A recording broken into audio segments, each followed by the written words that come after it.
Hey girl, hey, welcome back to my channel. It's your girl Misha. Thank you guys for joining me yet again for another review. Tonight we are reviewing Real Housewives of Beverly Hills season 11 episode 2. For all of you that are new here, welcome. If you're back for a second or a third time, or if you've watched some of my other videos, then welcome back. Please do not hesitate to like, comment, and subscribe after watching the content if you like something you see. Now, child, let's get into it. When the episode first opens up, Garcelle is on the phone with Sutton, and they're talking about them getting massages. She's like, listen, I'm going to meet with Kyle. Even though we saw each other the other day at Dorit's house, I feel like me and her need to have a one-on-one. Sutton was like, yeah, I agree. I think the two of you should sit down and talk about it. So she's on her way over there to hash some things out. In the next scene, all you hear is, it's expensive to be mad. I'm like, I know that. Bravo. I know that y'all did not play that song to introduce Erica Jane. Honey, I know we know what we know, allegedly. But child, baby Bravo say we gonna help them take you down. Anyway, child, not now. So we see her working with the stylist, still spending coins that she didn't earn, okay? And there's a knock at the door. So Erica said, who is it? It's the police. Child, ain't that the truth? Erica said, Sutton came on in because it was Sutton, okay? And then she said when she first met Sutton, she felt like she was over the top. But since getting to know her, they're both from the South. Southern girls. They feel like they can be friends, okay? So they're discussing their trip to Tahoe, right? Sutton starts telling this story about this porn pilot acting like he wasn't in the porn when he actually was. She said he was just a pilot who was hired to fly during a porn being made. And she said one of the ladies in the porn, ladies, I'm using it loosely, okay? In the porn decided to give him a BJ, and then the FAA found out and he lost his license. Okay, so they're talking about that. And Erica's sitting there looking like, girl, I know you fucking lying, okay? Sutton also starts talking about her buying a new house. So she said, since her divorce is happening, this is the first time that she's going to be doing something on her own. She's 49 and now she's stepping out on her own, right? And then she said, after doing that, I feel like I have some pretty mess in me. Oh, okay. Strong and crooked. Okay, got it. Over at the meeting, Garcelle shows up to meet with Kyle, right? So, they sit down. She starts with the Lisa Rinna small talk, okay? She's come from the school of Rinna. And Kyle is like, hey, have you started the reel? She's like, yeah, I started it. They do a few flashbacks. And then she thanked her, for asking her or whatever. But Garcelle said, listen, I was reluctant to come. She was like, well, thank you so much for coming. She was like, I was reluctant, as you should be. She said, when I first got to know you, this is Kyle speaking. When I first got to know you, I felt like, we were pretty playful. Everything was good. And then things just took a turn. Well, you called the lady out on national TV about not paying for a charity that she volunteered to pay for, honey, to donate to. So I'm just confused as to how you didn't think this was going to take a turn. But what you're more interested in is why she unfollowed you on Instagram. Let's not forget why we're here. So Garcelle said, Kyle, saying something about me not paying, for the charity, it really just cut me to the core. And she said, would you have said something like that to a white woman? Now, this is the thing. I am an African-American woman. I am a black woman, okay? Blacker than black. But what I want to say here in this scene, I feel like Kyle would have said it to anybody. Kyle didn't have nothing else going on that season. I feel like she would have said the same thing to Dorit. I feel like she would have said the same thing to Rinna. She just says things for shock value. Y'all remember in I think it was season 1 or 2, when she called Kim out in that limo, and that's her own blood. Child, these people be fighting all up and through. I definitely don't feel like it was race related, but in this next part, I definitely understand where Garcelle is coming from. So y'all just hear me out. So she said, I don't think before I speak. That's what she basically was trying to say. And Kyle said, if we were getting along, then I wouldn't have said anything like that. Garcelle says, well, it feels like it was being weaponized against me. She said, there are stereotypes of black women and black people in general. We don't tip. We don't pay our rent. And Kyle says, well, I didn't think of that. She said, because you don't have to deal with that. And I wholeheartedly agree with that. Let me tell y'all a little story. I always tell you how I used to work in food service, okay? When black people enter a restaurant, I have witnessed my white counterparts as servers themselves say, I'm not taking that table. I know they're not going to tip me anything. I don't want those people. I know that, oh, they must have just gotten their income tax. These are things that we have to deal with. So the fact that Kyle said, you raised your paddle and promised $5,000 and you didn't pay, I can definitely see how Garcelle can connect the two, because we have to deal with that all the time. When we enter a store, we're automatically followed. When we go to a restaurant, we wait for sometimes 20 or 30 minutes before even being greeted. And not to mention being on the other side of the coin where you are the server and you see a black table and you take them because you know how it feels to be them.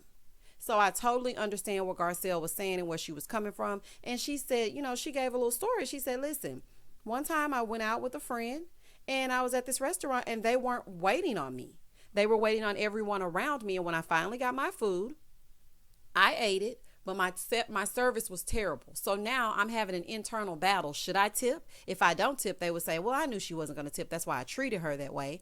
Or if I do tip, then I feel like I'm tipping based on something I don't believe in because I didn't get good service. And that is something we have to deal with all the time. Sometimes we overcompensate and over tip just to let it be known. Listen, do not stereotype us as soon as we walk in. You never know. You might be missing out on a blessing. Because I know when I go to a restaurant, I'm tipping you 50% of the check. One, because I've been in food service. And two, because I know what you expect when you see me. Okay? So I'm going to make you wish that and hope that you change your perspective. Anyway, so Garcelle says, in her confessional, she said they never asked me about being a black woman in Hollywood because they don't care about it. Their heads are up in the clouds, honey. All they care about is what Chanel, Tom Ford, and Gucci and Prada and Louis Vuitton they're going to wear. They could care less about you being a black woman in Hollywood. They are just so self-absorbed, it's not even funny. And it's not just Hollywood. It's New York as well. It's other franchises, the OC. If they threw a black girl in with the OC, I wonder how that would play out. It's just certain things that, I just understand why they haven't asked, because they're all self-absorbed. So Kyle said, I didn't even know that. And for that, I'm sorry. So then here's Kyle in her confessional. Kyle said, I have not walked in her shoes. And even though I didn't mean it like that, I see why she unfollowed me on Instagram. Y'all see what I mean? Kyle, really? After all that she just told you, you are still thinking about her following you on Instagram? Girl, your ignorance is showing. Anyway, over at Crystal Minkoff's house, she is with the kids and trying to get them to drink green smoothies and whatnot. And she describes herself as a tiger mom, right? So we get introduced to a few new people with Crystal this episode. Before that, she starts telling us about Rob and how he directed The Lion King in his 20s and some of the Stuart Little series, and how she brags on her man but not herself. Yes, Crystal, you better stand your man, okay? You better stand up and be his biggest fan. I know that's right. So then she introduces us to Lucy, who actually stole the show, okay? I'm just saying, we need Lucy. So she said that she calls Lucy Presidente because Lucy runs everything. Listen. Lucy is the character we didn't even know we needed.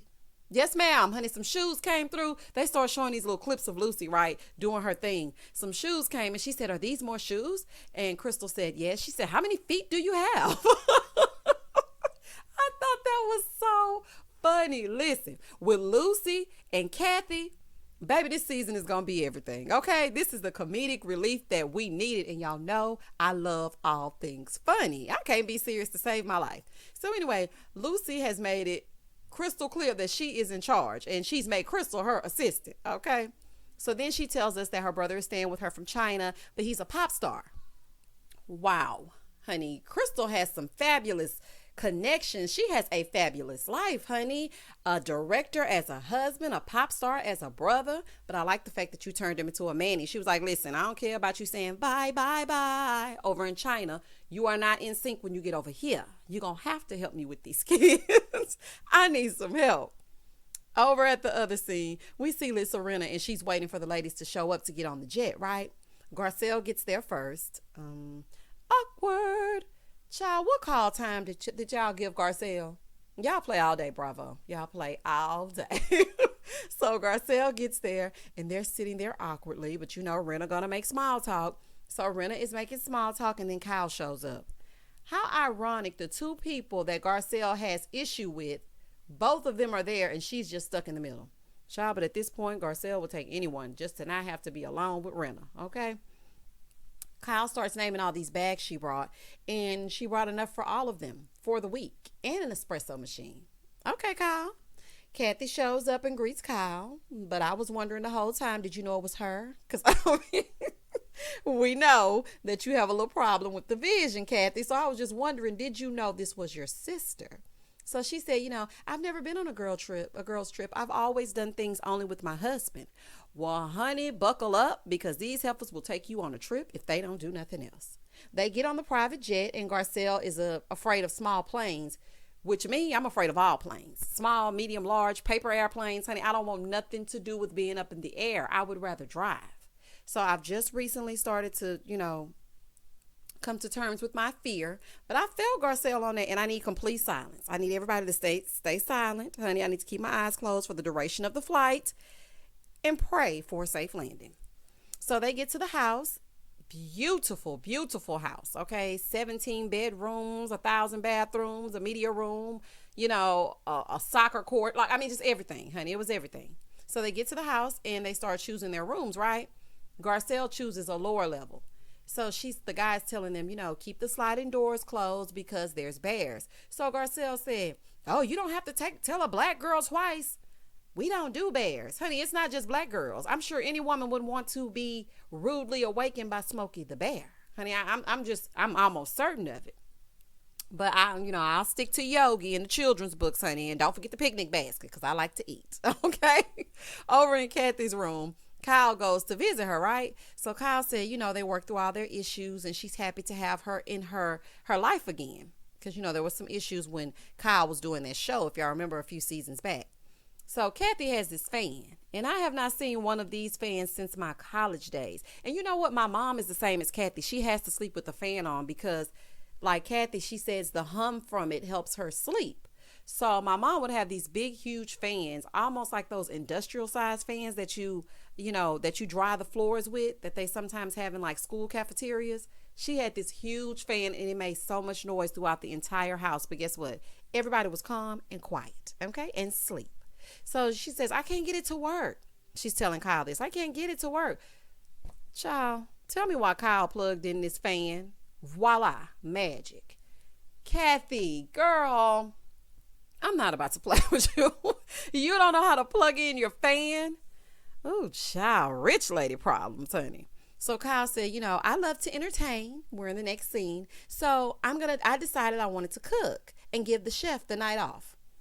Okay, so Kyle is saying she wants to cook and give the chef the night off, right? As she's saying that, she's giving her all kinds of directions. Can you cut the salmon? Can you rinse this off? Do I have to boil this? I need a cheese tray. Where's the knife? Where's the fork? I need this. I need that. Kyle, just say the lady is basically your sous chef at this point. Honey, she may as well have cooked, especially how this food turned out, okay? So the ladies come down for dinner. Dorit is dressed in her bedtime couture, honey, a mess. Kyle starts talking about her nose, okay? And she was like, was it blowing up when we were on the plane? Because I felt like it was getting bigger and bigger and bigger. And so Kathy said, I did see it getting a little bit bigger when we were on the plane. Kathy, I love how they're going to have this little sisterly banter. I just love it. Kathy is a hoot, honey. So she said, people say I look much younger now that I have my nose job. So Kathy goes, yeah, and then you take a little bit more off the nose next, and then the ears. Honey, I love Kathy's humor. So she's talking to Sutton. Kyle is talking to Sutton. And Sutton said, well, you don't have to worry about it when you're dead. Kyle accidentally calls Sutton Garcelle. Honey, Garcelle is on the girls' minds, okay? So Kyle starts making fun of Kathy for thinking Garcelle was Kyle. And then they do this flashback, okay? Because everybody's mistaken everybody. Garcelle for everyone else except herself. So they do this little flashback. And Kathy said, I don't know why I thought she was Kyle. She's so much shorter. Kathy, and she's black. Girl, don't forget, and she's black. Girl, goodbye. So then all of a sudden we hear, boop, boop, boop. Child, Kyle done burnt this salmon all the way up, okay? Completely up. They're gonna try to pass it off to me. This is blackened. Erica's eating it, right? And she said, no, it's not blackened. It's burnt. And listen to me, Kyle. Blackened salmon has a seasoning that makes it blackened. Girl, you know, set up here and make these butter noodles and burnt salmon. So Kathy says, oh, Doogie, what will we do without you? Like Doogie Howser? This is what I was thinking. I was like, are they calling her Doogie Howser? Kyle says she don't understand where they got that name from, child. All she knows is that her and Kim started calling her that once she was born. So then quirky Kathy explained it as a cute little child name. She's like, like a Tootsie Roll. Oh, it's going to be a long season. They look over and they see that Sutton had brought gifts. She always comes bearing gifts. Sutton brings these gifts and asks Garcelle to pass them out to play Santa. Now listen, Garcelle didn't feel a way about that, but I did. I don't know. It's just something about, you telling me to do something that you can clearly do. Now, this is where I would have been like, did you tell me to do that because I'm black? Like, I just feel like, why are you asking me to be the help in this moment? That's just me. That's my take on that. That's my opinion. Y'all can put down in the comments if you feel a different way. So Garcelle was like, sure. She didn't feel any way about it. She got up and she started passing out the gifts, right? She gives each of the ladies an engraved flask. So Crystal was like, I don't drink from a flask. Okay, girl. Kathy said, I don't know what to put in here. Maybe mouthwash? Oh my gosh. Oh my gosh. Then they retire downstairs to play this game, right? It's called Two Truths and One Lie, and they have to guess what the lie is. Dorit came in with the game, right? So Crystal said, I've been arrested. I worked at an escort agency, and I was propositioned to be a madam. The lie was she never was arrested. She did work at an escort agency, but she was only the phone operator. Allegedly. So then Sutton said, I worked as a barista at Starbucks. I've stolen something, and I was a virgin when I got married. So Sutton said that the lie was she was a virgin when she got married. Sutton, you did not work at no Starbucks. If so, give me a mocha, frappe, latte, grande, venti, extra whip. Honey, sorry, y'all. I don't speak Starbucks. I tried, though. I tried. Erica said, I wore a wire. Child, listen. I wore a wire as a witness in a government case. I was adopted, or I used to work for the mafia. Child, tell us you snitched on your husband without telling us you snitched on your husband. Child, not these two truths and a lie. So everybody was like, so what's the lie? What's the lie? She was like, well, I was adopted. My stepdad adopted me. And everybody's like, so what's the answer? She's like, oh, I'll tell you later. I've said too much. Well, why did you play? Girl, gone, honey. The mafia is the lie because we all know what we know, allegedly. And you said you were adopted. Okay, so I'm thinking the truth. It has to be the wire. So, Erica, you need to not speak so much about what's going on, honey, if you don't want nobody in your business. Rena said, I'm not good at lying. Girl, see, that's one right there. You could have used that. Garcelle said, you weren't close to Denise. Where's the polygraph? Kathy goes and says, I worked as a dental assistant. I worked as a receptionist at the Waldorf. And I used to cut children's hair as a hairdresser. So everybody's like looking around, and I could see Kyle looking like, oh my God, this girl gave 3 truths. So Garcelle said, those are all true though, right? Then they flash back. Child, Kathy. Kathy is an endearing dingbat. Do you hear me? So after that, child, they all decide they're going to go back to their rooms and lie down. But Crystal, Kyle, and Sutton stay downstairs. So Crystal made Kyle a drink. And Kyle says, Garcelle was super adorable and sweet tonight. So Crystal said, was she not before? She said, oh, yeah, we had a little bit of an issue, but we worked through it. So as she's telling her that, Garcelle goes to visit Rena, honey, because she still want to hold Rena's feet to the fire. She's not done with her yet. So she thanked her for inviting her out to Tahoe. And she says, I wanted to talk to you because I talked to Sutton and she thinks that you think that we're all good and we're not. Lisa said, I did think it was a step in the right direction. I told Harry that when I got home. She said, listen, you sat down and laid out everything before I had a chance to say what I had to say. But I want you to know that I don't trust you because of the way you did Denise. You were a crappy friend to her and you were a crappy friend to me. She said, well, why did Denise think y'all were such good friends when you weren't? Lisa starts going on and on about how she spent maybe one time a year with her. And Garcelle says, so are we close? Yeah, I think so. No, Rena, you aren't. Okay. Garcelle said, how do I trust you without knowing it will backfire? She said, I can't promise you that. So you cannot promise to be a good friend? And you want her to trust you? Lisa, are you insane, honey? I'm thinking you're a little bit insane. Lisa said, listen, you either want to move on or you don't. Honey, that would have been my cue to exit. Now, Garcelle sat there because she wanted to further explain herself. She said, I know you want to punish me. She said, yes, because I was taught to be nice no matter what, and now I'm piping up. Okay, y'all know I zhuzhed up that part. Downstairs, Sutton says, I've gotten to know Garcelle, and if you come to her real, then she's fine. But when you try to call her out on certain things, then it's a no. So Kyle tells Crystal what the issue was, right? So Crystal said, do you regret it or no?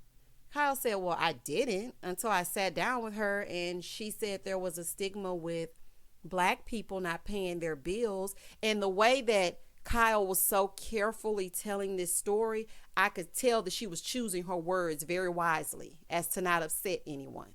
Because I was just, I'm like, well, since when does it take Kyle so long to spit something out? She was trying to make sure that every word she said was really calculated so that she didn't make a mistake, right? Sutton says, I don't believe Kyle. I don't believe that you meant it that way. So Crystal steps in and says, listen, as someone that's not white, when it hits you from a place of stereotype, it can be very painful and you can't see anything else. She's like, I have friends that have made Asian comments. Here goes Sutton. I'm not doing this. I am not doing this. Now, I was a bit confused because why are you getting so up in arms about her expressing her truth and what she's gone through? Crystal said, doing what? She said, talking about racial stereotypes. Crystal said, because it's easy for you not to. Honey, agreed. Okay, how are you going to, this is my thing. How are you going to stop her from sharing her experience because you're uncomfortable with the subject? You should have just removed yourself. If you didn't like what was being talked about, then leave. But don't be rude and cut her off when she's just trying to explain that she understood exactly where Garcelle was coming from, because that needs to be heard. I'm just so confused as to why you're all up in arms for no reason. So Sutton said, why? Because I'm a Southern white girl. When I see these rednecks on TV, people want to say that that's me. But I don't talk about the stereotypes because I'm educated and well-traveled. What does that have to do with what they have experienced or what I've experienced even? That's your choice to ignore that. And let's be very clear. Rednecks or whatever you want to call them, as you call them, they are still more protected and respected than we are. Okay, so I don't want to hear anything about we're educated and well-traveled. Your privilege is showing. Okay, I just want to be clear. Child, it made me mad. Crystal said, please tell me you don't see color. I'm sure you're that girl. Are you that girl? Sutton said, are you serious? To be continued. Honey, I cannot wait to see how this plays out. It was a lot of, it was a lot to be discussed in this episode, and I'm happy that Bravo is not shying away from the tough subjects and things that need to be talked about, because listen, it's all over the media. It's our reality. It's what we've lived for over 400 years, and it needs to be addressed. But Sutton, honey, you showed your slip tonight, and I am not pleased. And listen, I had just said that I wasn't really quite sure if I was feeling Crystal because she seemed a little, I'm above you guys. I'm more than you are, really highbrow. But after this episode, I see that she's a lot more real and relatable than she let on the first episode. So I'm excited to see how everything is going to play out. I want to know your thoughts. What exactly did you think about tonight's episode? We don't all have to agree, but please make sure to keep it respectful. Please don't hesitate to like, comment, and subscribe to my channel. And as always, stay safe, stay blessed, spread love, not germs. Peace.